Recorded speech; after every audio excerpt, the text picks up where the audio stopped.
Hi guys, my name is Anton Suzylev and I'm glad to see you here on our YouTube channel ProSport.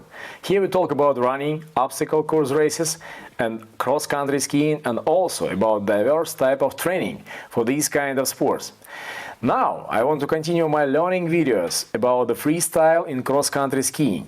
Today we will analyze simultaneous single-step skating, or also it called V2 skating, and we will deep dive into all phases of that type of skating. So, guys, let's go!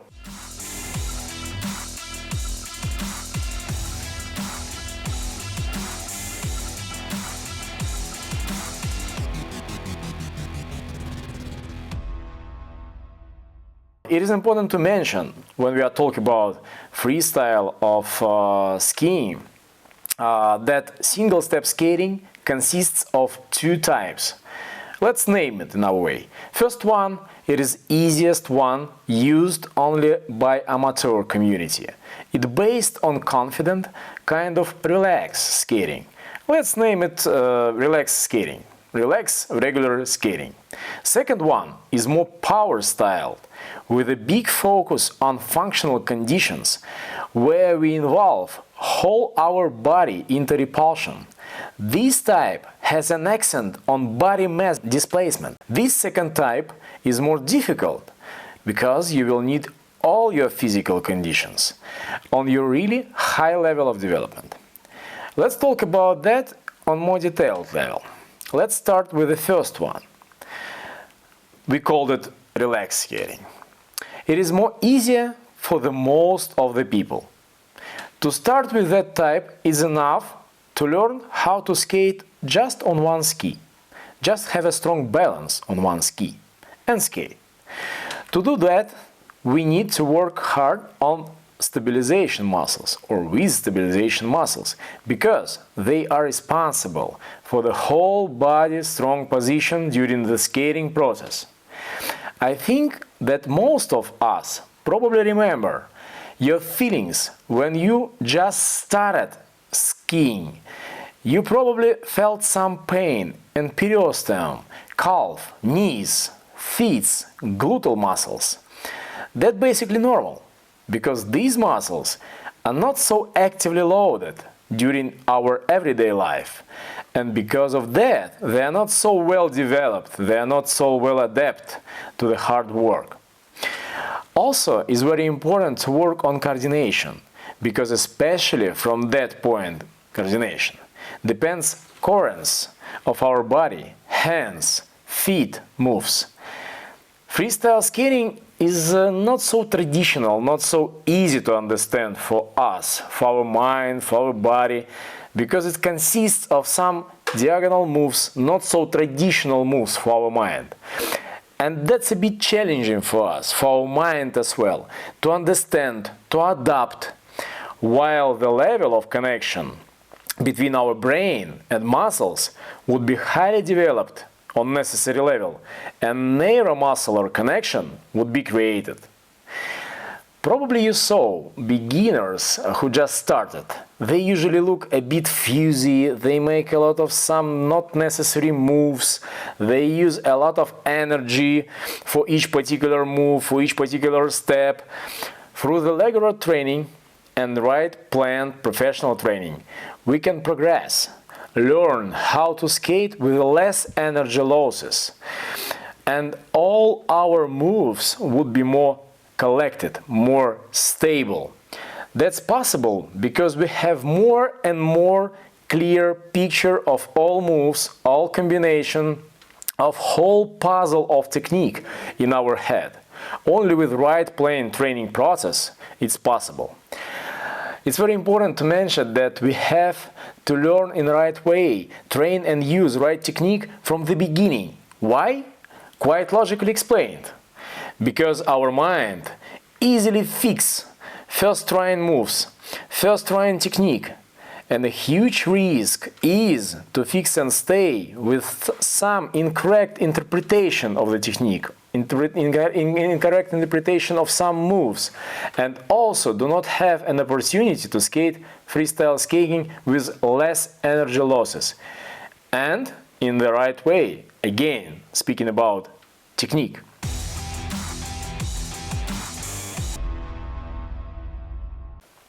That's why my advice is to have coach control, definitely professional support from the beginning, to learn efficient from the beginning, because it is easier way versus, for example, the way where we would ruin and change some incorrect technique in the future.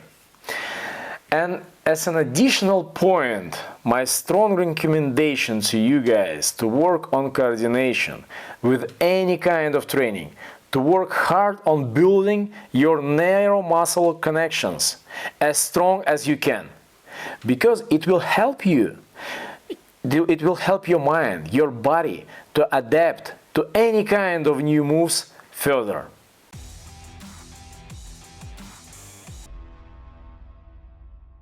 And do not forget about power, because muscles power is very important ability to overcome resistance, to work with that based on our muscles work. And here's a strong connection between power and endurance, because as we said before, in cross-country skiing we have to do a lot of moves many times. Balance, power and coordination, also as endurance, are basic capabilities and areas that we have to develop, because without them progress in training process would be very hardly achieved. Remember that, and do not try to find some unique, easy tablet of progress. It's impossible. For the learning process and well progress, we have to work stable and regular. Or we could even have some risk of regress and wasting the result.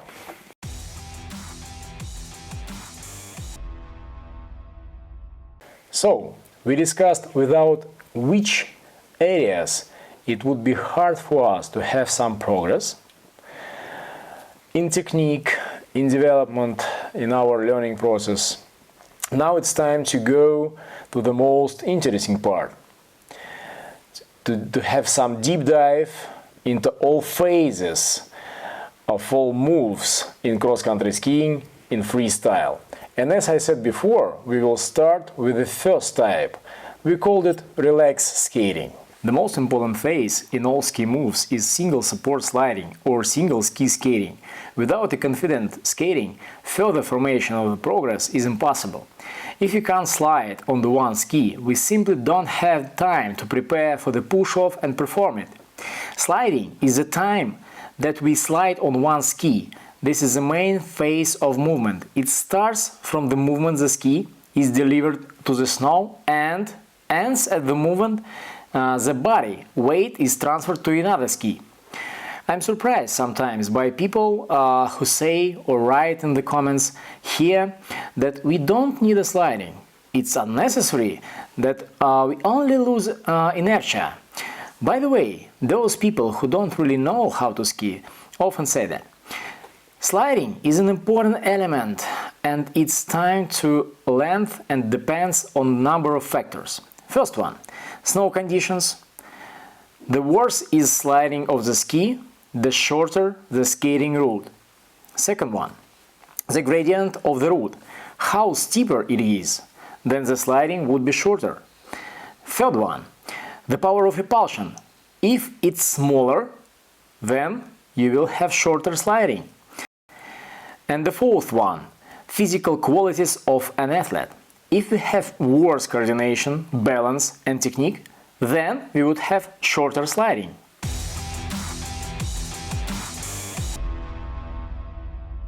The next phase, due to which we are moving, is repulsion. The effort that we apply, including the muscles of the arms, legs and body in the work. We transmit this effort through pushing off with sticks and skis from the snow. Repulsion can be performed by any person, but how effective it will be, that depends on its physical and a person's physical qualities and technique, because we must properly apply our force, for sure. Wherefore, I immediately divided the technique into two types. One generally available, free skating, and second one with an active mixing of body weight, more advanced, where we more actively include body weight in repulsion.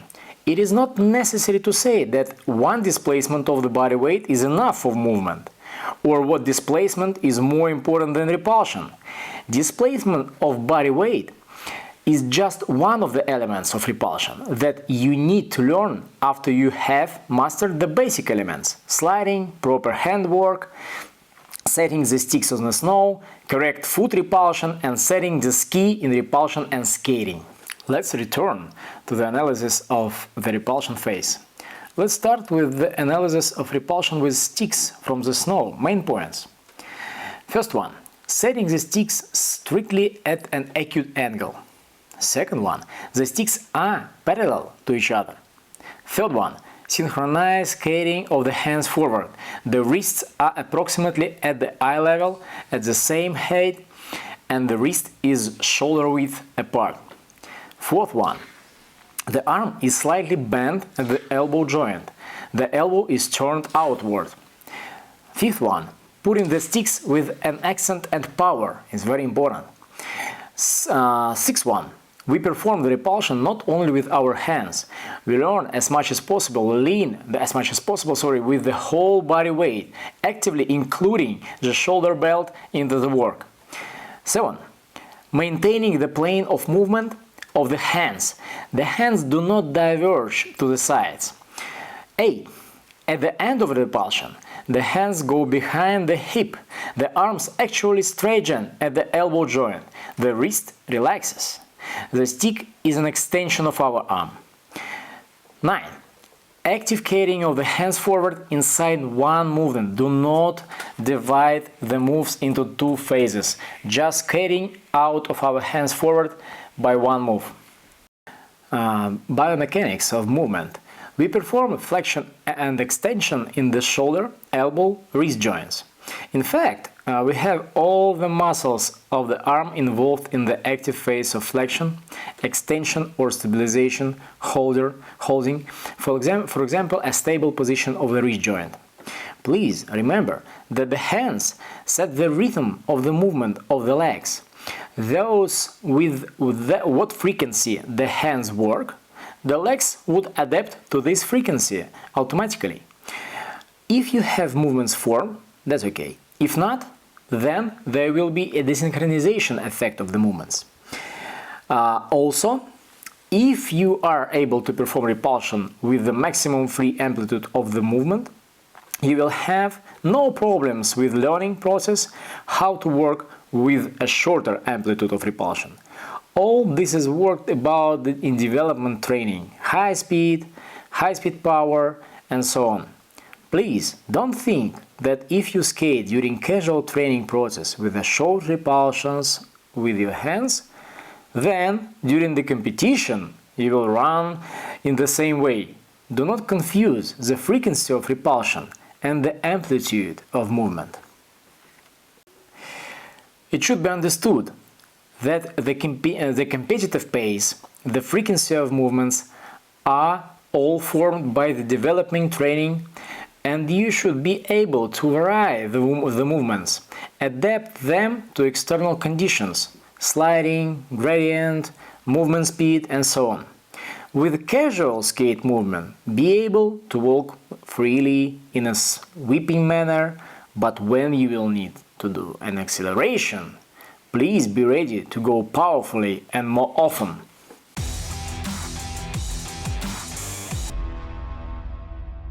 Now we turn to the analysis of the work of the legs in skating course. Main phases. Sliding. Let's talk firstly about sliding. Sliding on the supporting leg occurs diagonally, that's about an angle of 30-45 degrees relative to a straight line.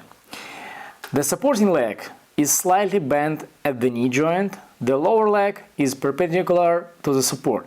At the same moment of sliding, the second leg has completed the repulsion, and it's straightened at the knee and ankle joints. This leg is called the flywheel. Bringing the flywheel leg. This is the second phase. Bringing the flywheel leg, including due to the active swing. The feet at the moment of bringing the flywheel leg to the support are parallel to each other. Simultaneously with the flywheel leg tray, we perform a squat. We bend the supporting leg in the hip, knee, ankle joints and prepare it for further repulsion. I call that moment to charge the muscles before the next repulsion. The next phase, repulsion. After we have performed a squat, the supporting leg already becomes a push leg, and at the moment of shifting the body weight to the side, we perform a push-off with a push leg. We unbend the hip, knee, ankle joints. At the end of the push-off, we must fully unbend the knee and ankle joints.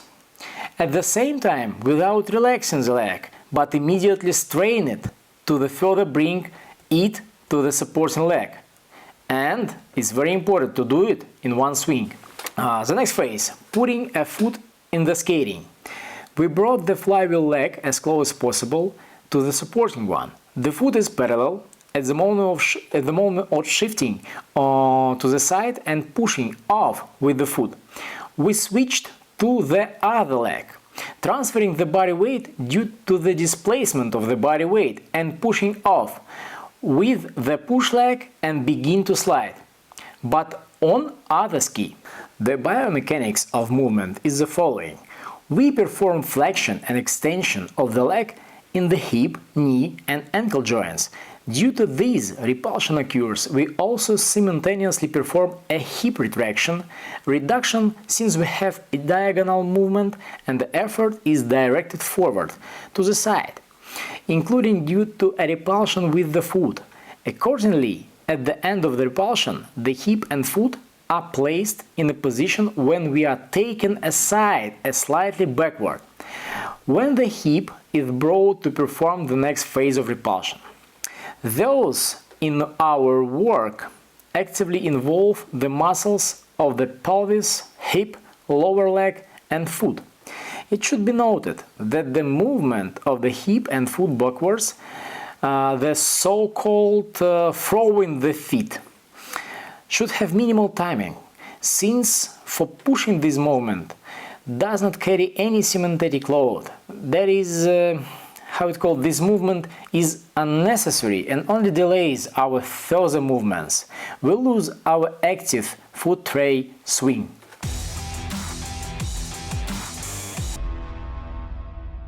Bodywork.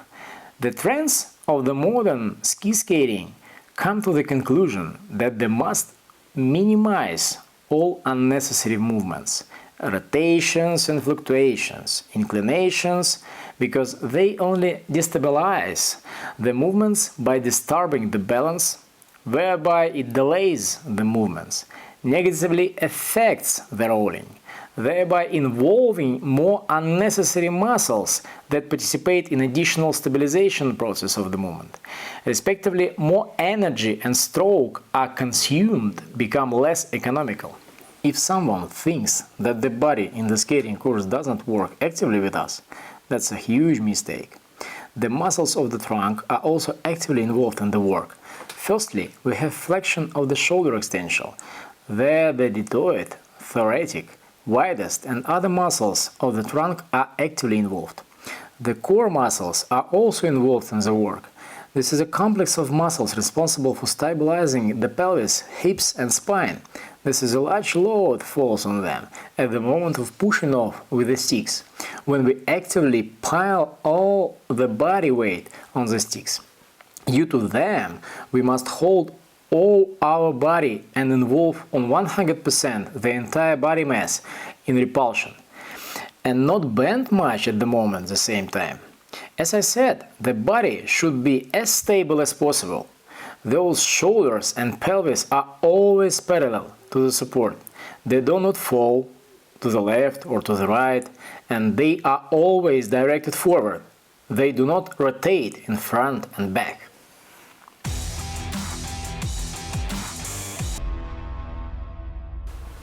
So, we discussed how the body parts work separately. Now let's put the whole picture together and consider how they interact in motion. Sliding.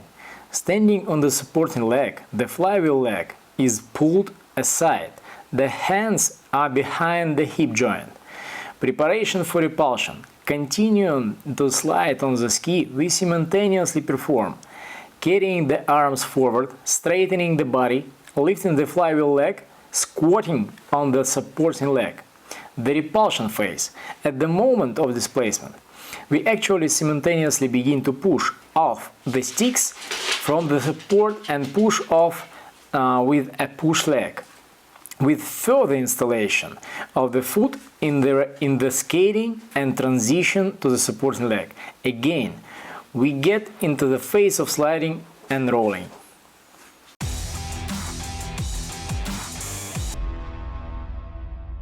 So guys, in general, we have sorted out all phases of single-step skate at the same time. I took apart the movement of each of the body parts separately and then put them together. This allowed us to understand as clearly as possible what works and what is responsible for. Accordingly, we must also act in training if we want to improve our technique or learn how to ski. It is necessary to start the analysis with the basic elements, such as sliding, correct pushing the sticks, foot, putting the foot in the sliding, and so on. To do this, you will need to find your personal areas of development, and by selecting the necessary exercises that we have on our channel, and selecting a technique to correct them. If it's necessary, for example, we can make a detailed video analysis of your technique, of your personal mistakes, and choose the right exercises to correct that.